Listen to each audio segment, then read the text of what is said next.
Hello, welcome. Thanks for joining us on this edition of the news. And as promised, we've got an absolutely special treat for our viewers this Sunday morning. I've got a very, very special guest with me in the studio. He needs no introduction. At the age of 34, he's already cemented his place as perhaps one of the greatest Cueists the world has ever seen. Let me welcome Pankaj Advani. Thank you, Viren. It's a pleasure having you. You're fresh off your, let me say this again if our viewers haven't heard it, 22nd world title. I don't know how many sports people there are in whatever discipline they may be in who can boast be a 22-time world champion. What does it feel like being back home from Myanmar? To be honest, it's just wonderful to win for your country, to have the opportunity to actually represent your country and win title after title. And I just feel so blessed that I have such a wonderful support team, and that I've managed to sort of take on two sports, billiards and snooker, not just play one sport and specialize in it, because that's what everybody does. And to be able to excel in both is like actually uncharted territory. It's taking the road that hasn't been traveled. So it's just so challenging, yet so fulfilling at the same time. And I'm sure for you the feeling is now something you're used to, but I mean, just to remind our viewers, the fact that you stood in the top step of the podium, and I talk about 22 world championships, and I'm not talking about the junior titles. I'm not talking about the Asian Games gold medals. There's been a few, and you've been responsible for a lot of Indian anthems being played at a few, unknown countries across the globe even. Absolutely, yeah. The countries that we've traveled to, take Myanmar for example. So many of the nations that we've been to. It's just amazing to put India on the map, on the world map, especially in sport, because India predominantly is not really a sporting nation if you look at it. I mean, you look at our physique, you look at our performances in, quadrennial games. We are doing better right now, but I think consistently being world beaters is something that we need to now look at as our next objective and aim. And I feel that it's all about believing in yourself. It's all about knowing that you can actually, do wonders for your country if you work hard, if you believe in your ability, and just be passionate about it. And a lot of people ask me, there's like, what keeps you going? And I tell them it's just the passion and love. And I think when you're genuinely passionate and you love something that you do and you get job satisfaction, then the results just show. And you did something perhaps that most kids of that age wouldn't have done, which is that you picked up a cue at about 10 or 12, if I'm not mistaken, and then actually got into playing snooker and billiards. Because I mean, from my personal experience, here in Mumbai, I was one of the few kids who was actually allowed to go and sit in the billiard room and watch the men play, because kids just wouldn't be found anywhere close to a billiard or snooker table. But that's changing a lot now. Yeah. I mean, I understand. Yeah, I know, because it's an unconventional career option.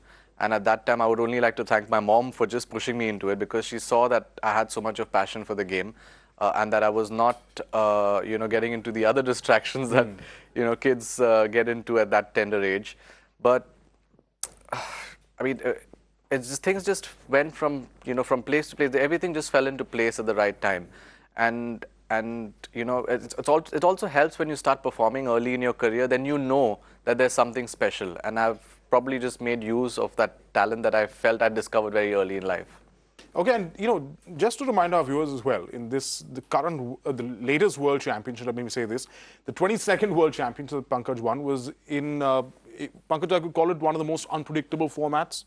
You don't know what's going to come at you. You don't know, what your opponent's going to be able to throw at you, and the unpredictability of the format as well. Just explain to us, for those who are not very familiar with 150 and up, what does that actually mean? And as a competitor, how much pressure does it throw on you?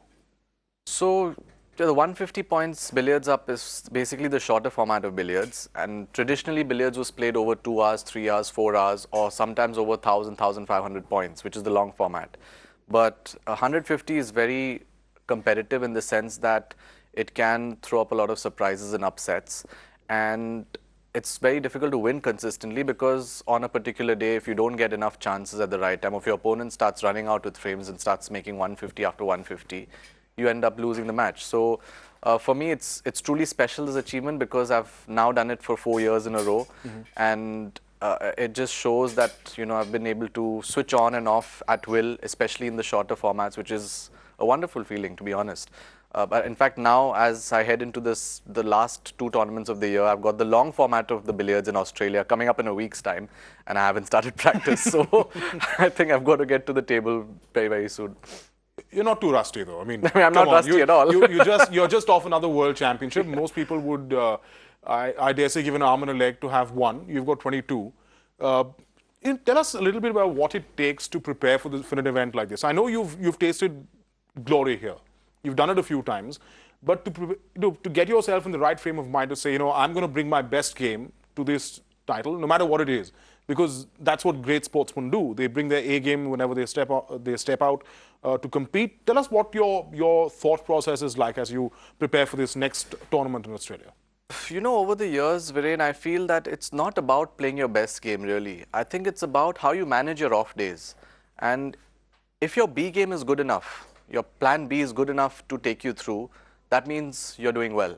Because more often than not, when you perform your best, which doesn't happen every day because we're human beings, and if we did perform our best, we'd be like robots, right? But if we can manage our off days and not sort of be worried and too flustered about not performing at our best, and also forgive ourselves for the mistakes that we make, I think life becomes a lot easier in the world of sport.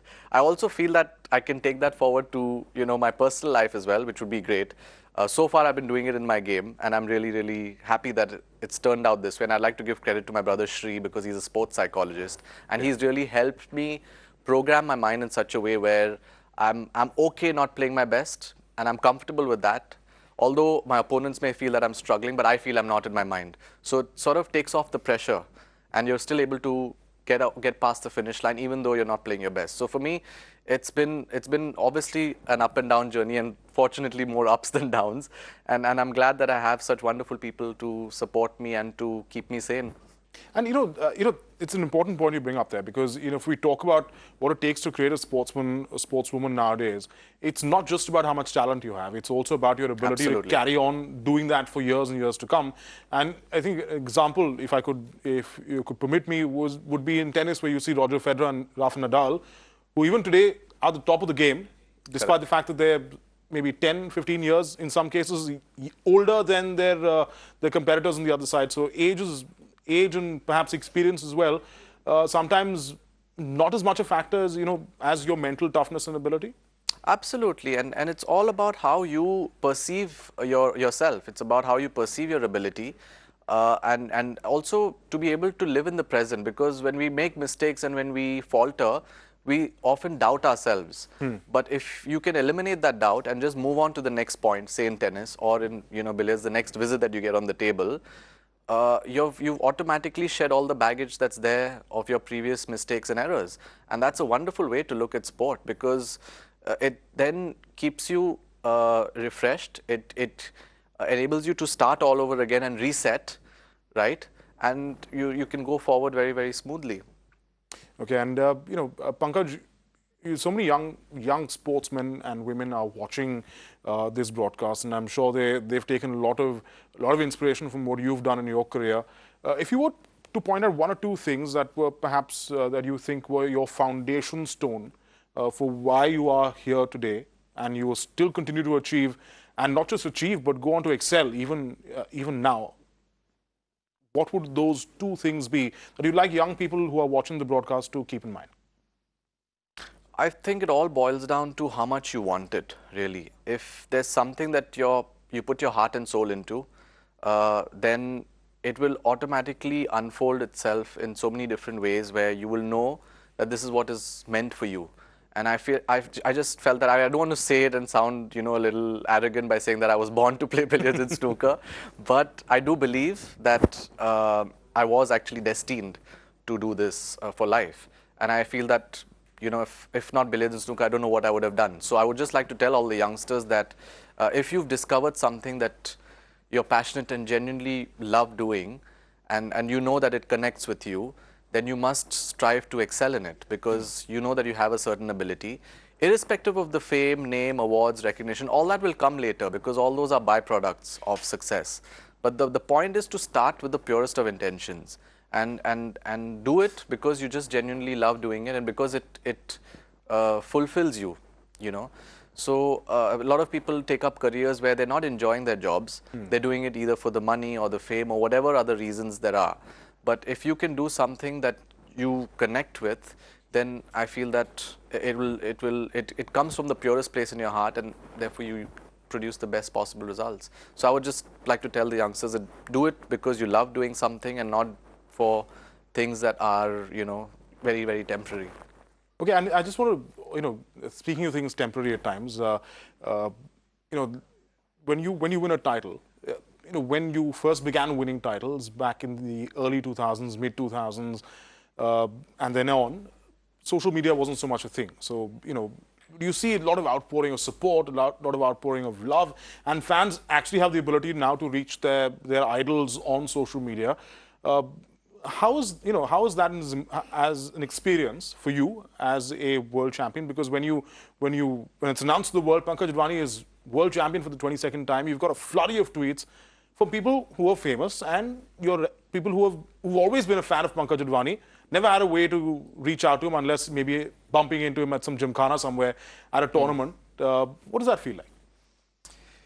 It's definitely overwhelming, to be honest, because back in the day, yes, you're right that there was no social media and, you know, technology was still sort of advancing in a way.